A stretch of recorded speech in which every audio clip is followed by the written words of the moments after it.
Hello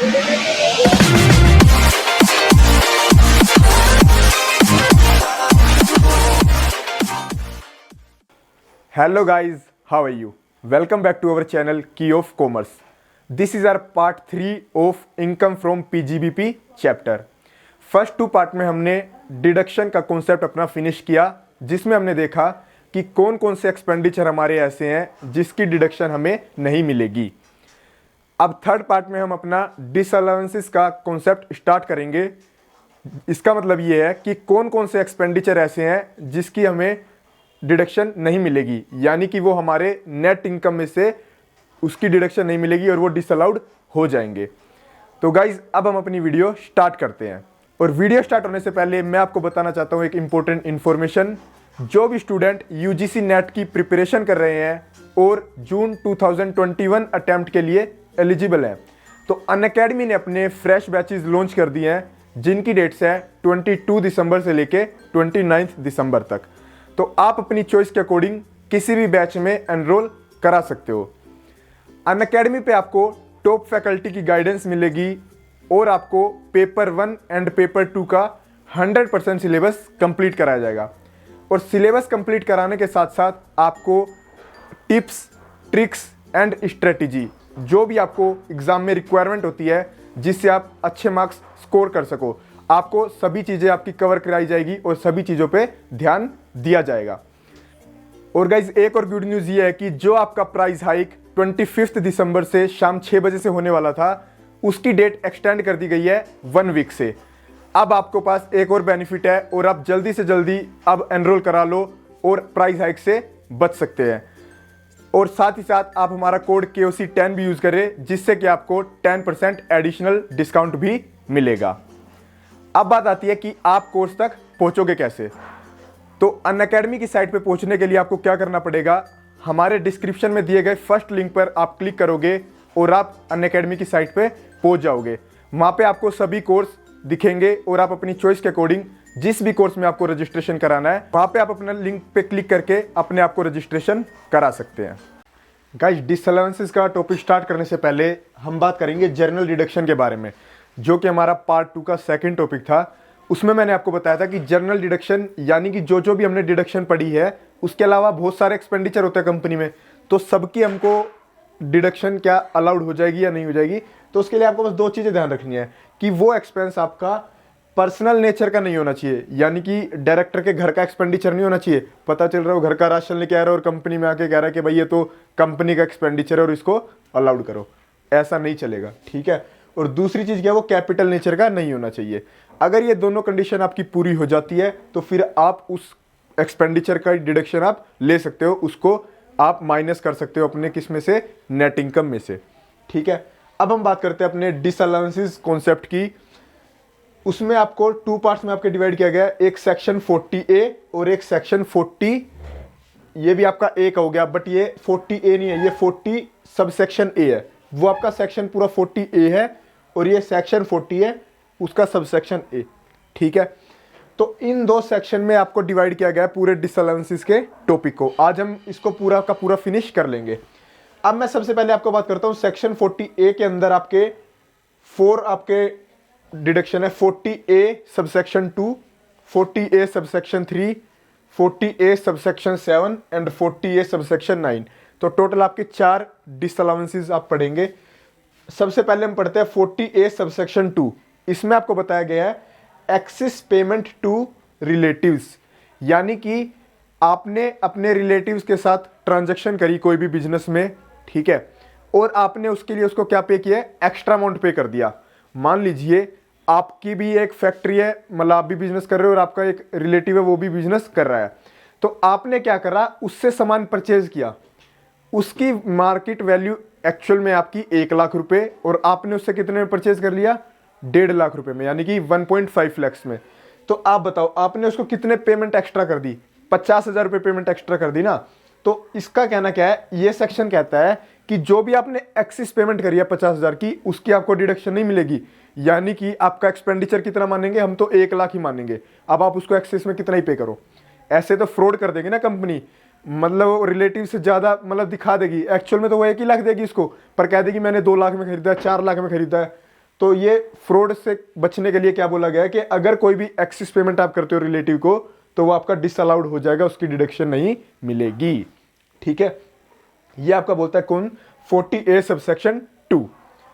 40A subsection 3 आपका बोलता है कि अगर आपने किसी भी एक पर्सन को, क्या बोला गया यहाँ पे, अगर आप पेमेंट करते हो किसी भी एक पर्सन को इन ए सिंगल डे, एक दिन में, कितने से ज्यादा, एक्सीडिंग 10,000, अगर 10,000 रुपए से ज्यादा की पेमेंट आप किसी भी एक पर्सन को एक ही दिन में कर देते हो, किस मोड से, बाय अदर देन अकाउंट पे चेक, अदर देन अकाउंट पे बैंक ड्राफ्ट, या फिर other than electronic clearing system. ECS की फुल फॉर्म क्या है, इलेक्ट्रॉनिक क्लियरिंग सिस्टम। तो इन तीनों मोड के अलावा अगर आप किसी भी एक पर्सन को एक ही दिन में 10,000 से ज्यादा की अगर आप पेमेंट कर दोगे तो वो आपका एक्सपेंडिचर क्या हो जाएगा, डिसअलाउड हो जाएगा। तो सिंपल अगर हम बात करें, अगर आपने किसी भी बंदे को बोल दिया 12,000 रुपए दे दिए और कैश में दे दिए, क्या दे दिया, मान लो आपने किसी से परचेज कर लिया था सामान 50,000 रुपए का, आपने किसी से क्या करा, 50,000 रुपए का सामान परचेज किया और आपने उसको क्या करा, 50,000 के 50,000 कैश में दे दिए। तो आपने इन सारी कंडीशनों को तोड़ दिया। कैसे, क्योंकि आपने 10,000 रुपए से ज्यादा का अमाउंट कैश में दे दिया, ना ही आपने चेक में दिया, अकाउंट पे चेक में भी नहीं दिया, अकाउंट पे बैंक ड्राफ्ट में भी नहीं दिया, या फिर कोई इलेक्ट्रॉनिक क्लियरिंग सिस्टम से भी नहीं दिया, तो वो आपका क्या हो जाएगा, डिसअलाउड हो जाएगा। अब मान लीजिए आपने कोई 5,000 रुपए की कोई रिपेयर एंड मेंटेनेंस कराई है अपने ऑफिस में, 5,000 रुपए लगे हैं और वो आप उसको कैश में दे दोगे तो वो आपका डिसअलाउड नहीं होगा, उसकी आपको डिडक्शन मिल जाएगी। क्यों, क्योंकि वो आपका सारी कंडीशन पूरी कर रहा है। देखो उसमें क्या बोल रहा है, अगर आपका अमाउंट 10,000 रुपए से एक्सीड कर रहा है तो 5,000 रुपए तो आपके 10,000 से कम है ना, तो अगर 10,000 से कम का कोई भी एक्सपेंडिचर है फिर आप उसको कैसे भी दो, कोई दिक्कत वाली बात नहीं है। बट अगर जैसे ही अमाउंट आपका 10,000 से ज्यादा हो जाएगा तो फिर आपको इन्हीं 3 मोड में देना है अगर आपको डिडक्शन चाहिए, अदरवाइज आपका क्या हो जाएगा, डिसअलाउड। ठीक है गाइज, ये आपका पॉइंट था 40A सबसेक्शन 3 आपकी बात बोलता है। इसमें एक पॉइंट और है, फॉर ट्रांसपोर्टेशन, जो भी ट्रांसपोर्टर है, यानी कि आप अपने बिजनेस में ट्रांसपोर्टेशन की फैसिलिटी लेते हो और आप अपने ट्रांसपोर्टर को क्या कर रहे हो, पेमेंट कर रहे हो, तो उनके लिए जो अमाउंट है वो 10,000 नहीं, उनके लिए अमाउंट है 35,000, यानी कि आप उनको 35,000 रुपए तक का अमाउंट भी कैश में दे सकते हो एक दिन में। ठीक है, एक दिन, यहां पे भी आप क्या कर सकते हो, जैसे मैंने आपको एक एग्जांपल क्या लिया था 50,000 का, आपने 50,000 रुपए का सामान परचेज किया, अब आप उसको 5,000 रुपए 10 दिन में करके दे दो कैश में, कोई दिक्कत वाली बात नहीं है। बट कंडीशन क्या है, एक दिन में आपको 10,000 से ज्यादा नहीं देना।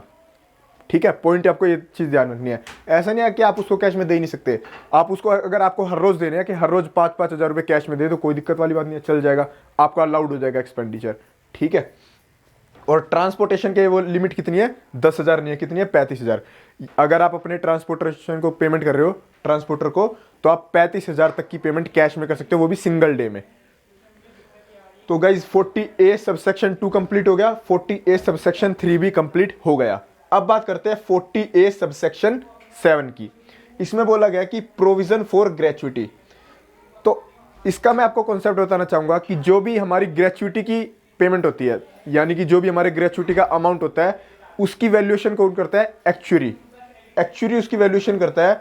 तो इसको एक एग्जांपल के तौर पे हम समझते हैं, अगर मान लो एक्चुअरी ने वैल्यूएशन करा और उसने बताया कि भाई आपकी जो ग्रेचुइटी की वैल्यू होनी चाहिए ना, वो आपकी होनी चाहिए 18 लाख रुपए। कितनी होनी चाहिए, 18 लाख रुपए। बट एक्चुअल में जो अमाउंट अवेलेबल है ग्रेचुइटी फंड में, वो आपका कितना अवेलेबल है, 15 लाख। यानी कि ओनली 15 लाख रुपए आपने अभी तक अपने ग्रेचुइटी में आपने हर बार कंट्रीब्यूशन करते गए। जैसे हर साल आप प्रोविजन फॉर ग्रेचुइटी बनाते हो, तो हर साल आपने कंट्रीब्यूशन करा ग्रेचुइटी फंड में, तो 15 लाख रुपए करा। अब जो 3 लाख रुपए एक्स्ट्रा बचे, अब उसके लिए आप क्या करोगे, प्रोविजन बनाओगे ना, उसके लिए भी तो आप क्या करोगे, प्रोविजन बनाओगे 3 लाख का। तो जो अब आप 3 लाख का प्रोविजन बनाओगे, बोला गया कि वो आपका डिसअलाउड हो जाएगा, अभी के लिए आपको उसकी डिडक्शन नहीं मिलेगी।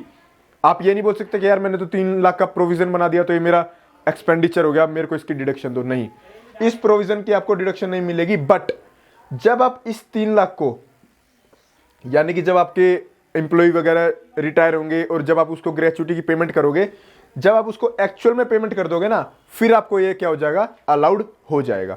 ठीक है, ये आपको पॉइंट याद रखना है कि जो ये 3 लाख रुपए हैं ये आपको अभी तो डिसअलाउड हो जाएंगे, बट जब आप उसको एक्चुअल में पेमेंट कर दोगे तो फिर ये आपको क्या हो जाएगा, 3 लाख रुपए अलाउड हो जाएंगे। ठीक है। एंड लास्ट पॉइंट आपका है 40A सबसेक्शन 9, ये कंट्रीब्यूशन टू यूपीएफ। तो इसको हम देखो कैसे कवर करेंगे। कंट्रीब्यूशन टू यूपीएफ में क्या करना है, यूपीएफ की फुल फॉर्म आपकी है अनरिकॉग्नाइज्ड प्रोविडेंट फंड।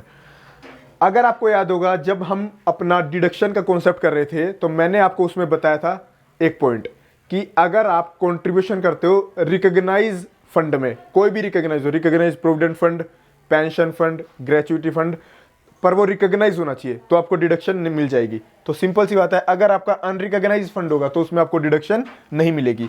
तो यही बात आपकी यहाँ पे लिखी गई है, contribution to unrecognised provident fund वो आपका क्या हो जाएगा, डिसअलाउड।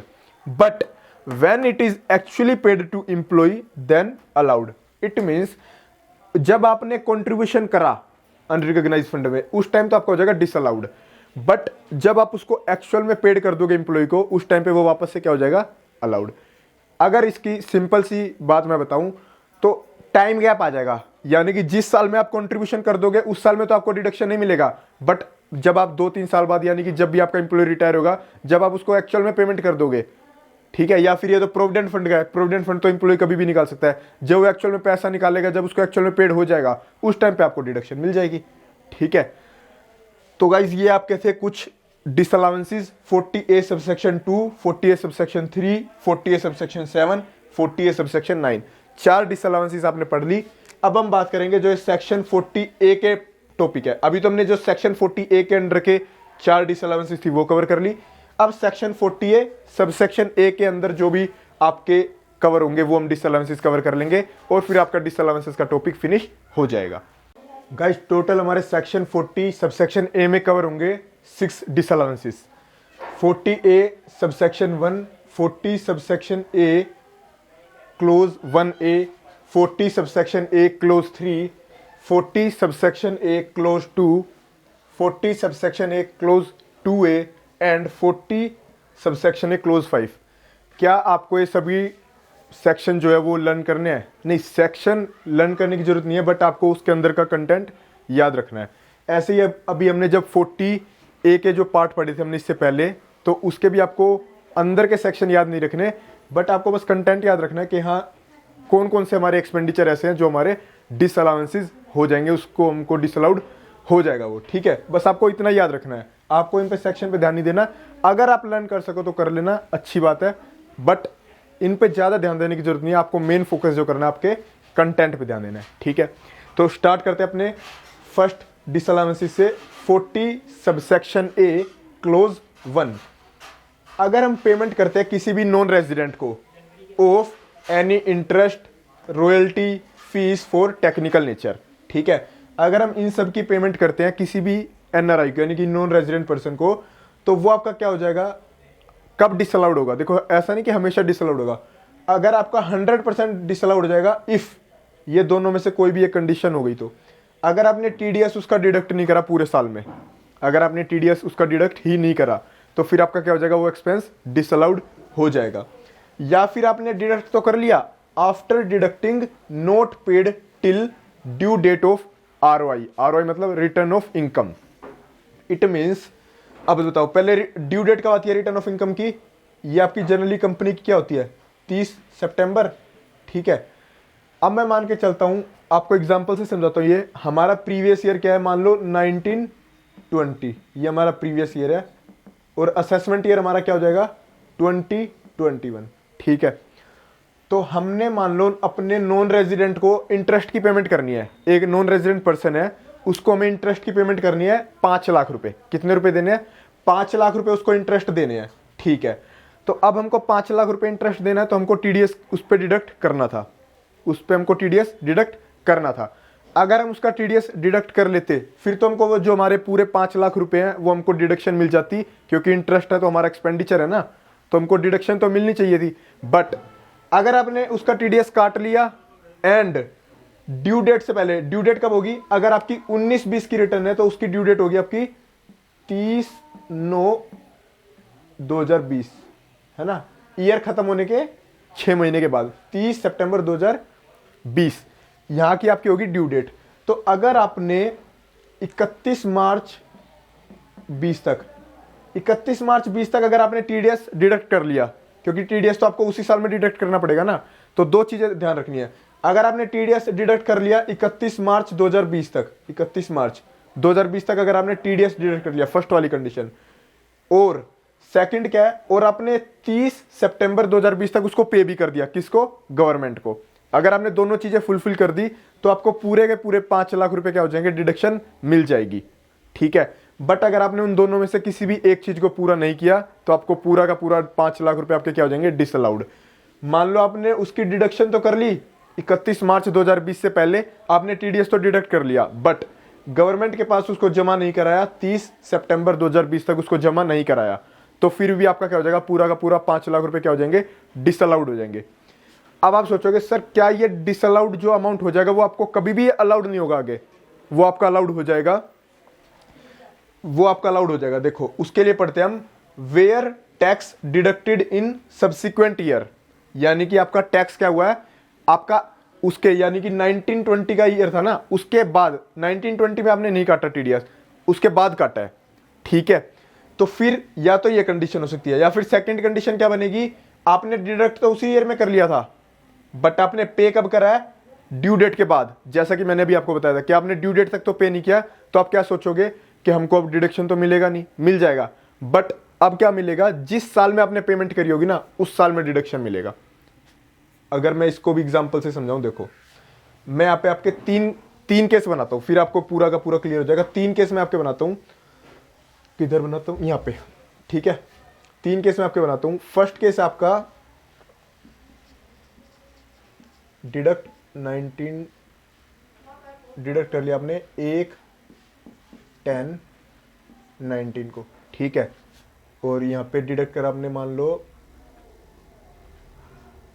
1 अप्रैल 20 को, या फिर इसको कुछ भी मान लो 21 अप्रैल मान लो, और तीसरा आपका क्या है, और पेड कर दिया 30 मई 20 को, ये आपका फर्स्ट कंडीशन होगी। अब आपने यहाँ पे डिडक्ट करा बाद में और पेड कर दिया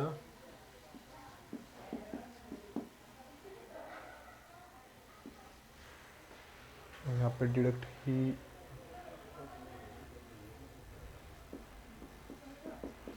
पर पेड कर दिया 31 अक्टूबर। तो देखो भाई, अब ये मैंने आपके 3 केस बना लिए। अब आपको पूरा का पूरा जो ये फर्स्ट टॉपिक है ना, ये आपका इंपॉर्टेंट है, आपको अच्छे से समझना पड़ेगा, इसलिए मैं इस पे ज्यादा टाइम ले रहा हूं। तो आपको देखना है तीनों कंडीशन में आपको ध्यान देना है। फर्स्ट मैंने केस क्या बनाया आपका, ये केस 1 हो गया, ये केस 2 हो गया और ये केस 3 हो गया। फर्स्ट केस में क्या है, आपने डिडक्ट करा है 1 अक्टूबर 2019 को।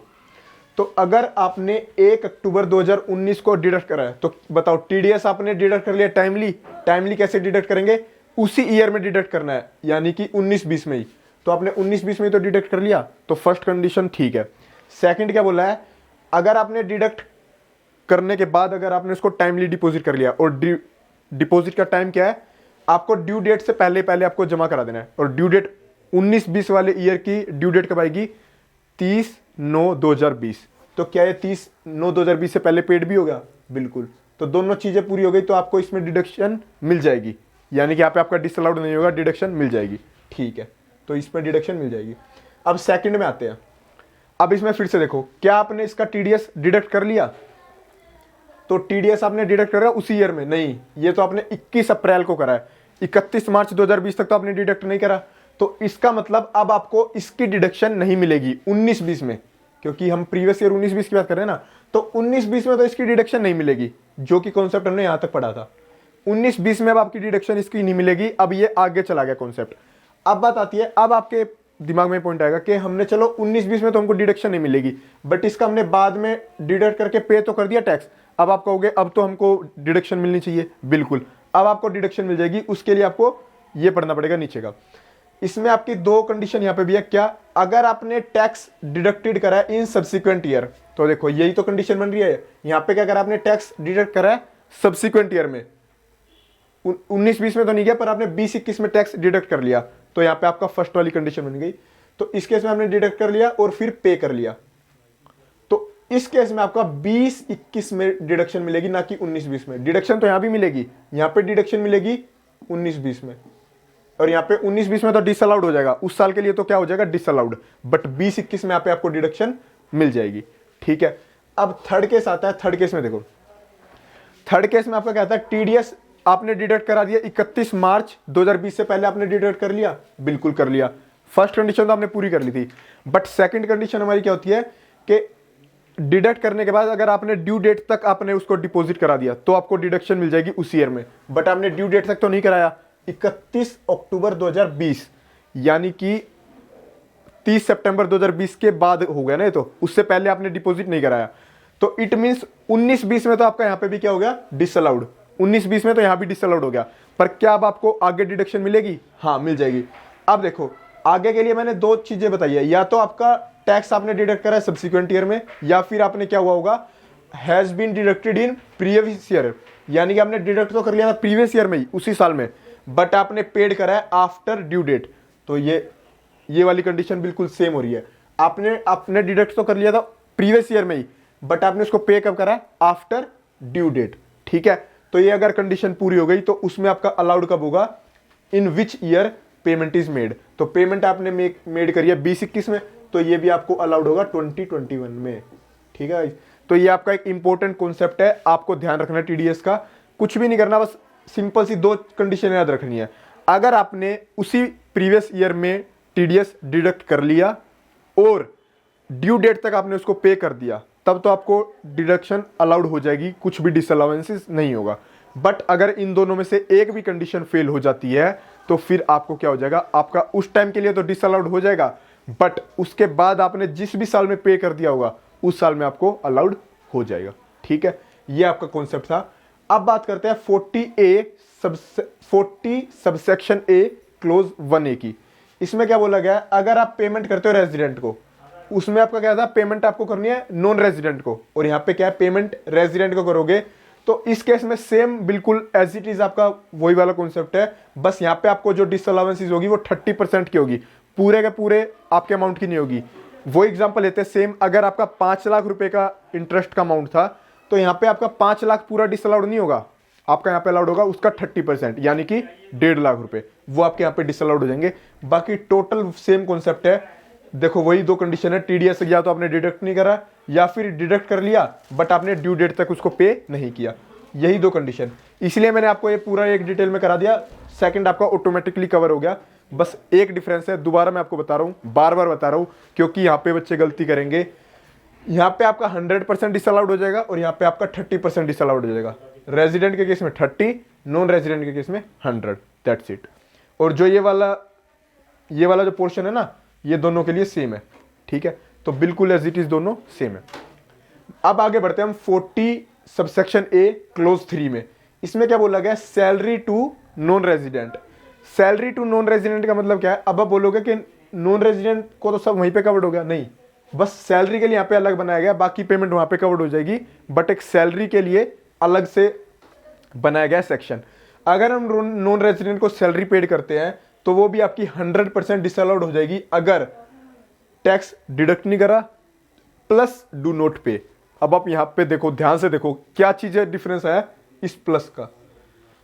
इट मींस, इसका मतलब क्या है कि आपने टैक्स डिडक्ट कर लिया, ठीक है, अगर आपने टैक्स डिडक्ट कर लिया एंड उसको पे नहीं किया तो भी आपको अलाउड हो जाएगा। यहां पे तो क्या था, आपने डिडक्ट भी करना है और पे भी करना है ड्यू डेट तक। इसमें देखो बस आपने डिडक्ट करके रख लिया, और चाहे पे आप ड्यू डेट के बाद भी करोगे ना तो भी आपको उसी साल में क्या हो जाएगा, डिडक्शन मिल जाएगी। क्यों? क्योंकि डिसअलाउंसेस के लिए दोनों चीजें पूरी होनी चाहिए, आपने डिडक्ट भी नहीं कराओ और आपने पे भी नहीं किया हो। ठीक है, तो यहाँ पे ड्यू डेट का तो कोई मतलब ही नहीं है ना। तो अगर आपने बस डिडक्ट करके रख लिया हो, चाहे आपने पे किया हो या ना किया हो, यहाँ पे आपको अलाउड हो जाएगी डिडक्शन। बट आपका ये इतना इंपॉर्टेंट नहीं है, जो आपके मेन इंपॉर्टेंट है वो आपके ये दोनों पॉइंट हैं। अब हम बात करते हैं 40 सबसेक्शन ए क्लोज 2 की। इसमें बोला गया कि इनकम टैक्स आपका क्या हो जाएगा, डिसअलाउड हो जाएगा। इट मींस जो भी आप इनकम टैक्स पे करोगे ना गवर्नमेंट को, तो वो आपका एक्सपेंडिचर तो है ही, क्योंकि आप इनकम टैक्स पे कर रहे हो, कुछ भी आपके पैसे आप दे रहे हो, कुछ भी चीज पेड कर रहे हो, तो आपका एक्सपेंडिचर तो है ही, बट उस इनकम टैक्स का आपको डिडक्शन नहीं मिलता, वो आपका क्या होगा, डिसअलाउड हो जाएगा, उसकी कोई भी डिडक्शन नहीं मिलेगी। सेम कॉन्सेप्ट है आपका 40 सबसेक्शन ए क्लोज 2A में, इसमें वेल्थ टैक्स बोला है, तो वेल्थ टैक्स में अगर आपने कोई भी वेल्थ टैक्स पे किया है तो उसकी भी डिडक्शन आपको नहीं मिलेगी, ना ही इनकम टैक्स की डिडक्शन, ना ही वेल्थ टैक्स की डिडक्शन।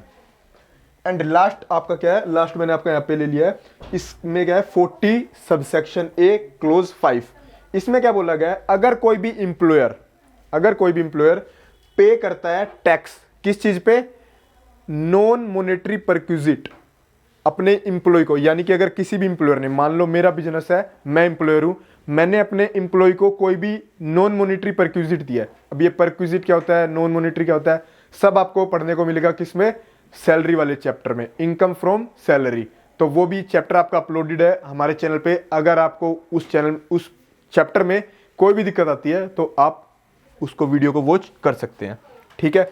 तो अगर अपने इंप्लॉइज को हम नॉन मॉनेटरी परक्विजिट देते हैं और उस परक्विजिट पे जो भी टैक्स बनेगा वो अगर इंप्लॉयर पे कर रहा है ना, तो वो भी डिसअलाउड हो जाएगा, हमको डिडक्शन उसका नहीं मिलेगा, ठीक है। तो गाइस ये थी आपकी सारी डिसअलाउंसेस, सेक्शन 40A का कवर किया हमने, अब हमने सेक्शन 40 सब सेक्शन A का कवर किया, तो सारी की सारी हमने अपनी डिसअलाउंसेस कवर कर ली है। तो गाइस अगर आपको कोई भी डाउट हो किसी भी क्वेश्चन में, हमने अपना डिसअलाउंसेस कंप्लीट कर लिया और डिडक्शन, दोनों टॉपिक हमने कवर कर लिया है। अब आपको क्या करना है, आपके पास किसी भी ऑथर की बुक है, कोई भी राइटर की अगर आपके पास बुक है, तो आपको क्या करना है, प्रैक्टिकल प्रॉब्लम सोल्व करके देखनी है। और आपको किसी भी क्वेश्चन में डाउट आ रहा है तो आप हमसे कमेंट सेक्शन में डाउट पूछ सकते हैं, या फिर आप हमारे टेलीग्राम ग्रुप पे भी ज्वाइन हो सकते हैं, उसका लिंक आपको डिस्क्रिप्शन में मिल जाएगा। तो वहां पे आपसे हम पूरी डिस्कशन करेंगे, जो भी आपके डाउट होंगे वहां पे आपके सोल्व किए जाएंगे, तो आप वहां पे हमसे जल्दी से जल्दी जुड़ जाए। तो गाइज लास्ट वीडियो में हम अपना कवर कर लेंगे लास्ट पार्ट, जो कि हमारा प्रीजम्पटिव इनकम का। अब हम मिलेंगे आपसे नेक्स्ट वीडियो में, तब तक के लिए बाय बाय, टेक केयर।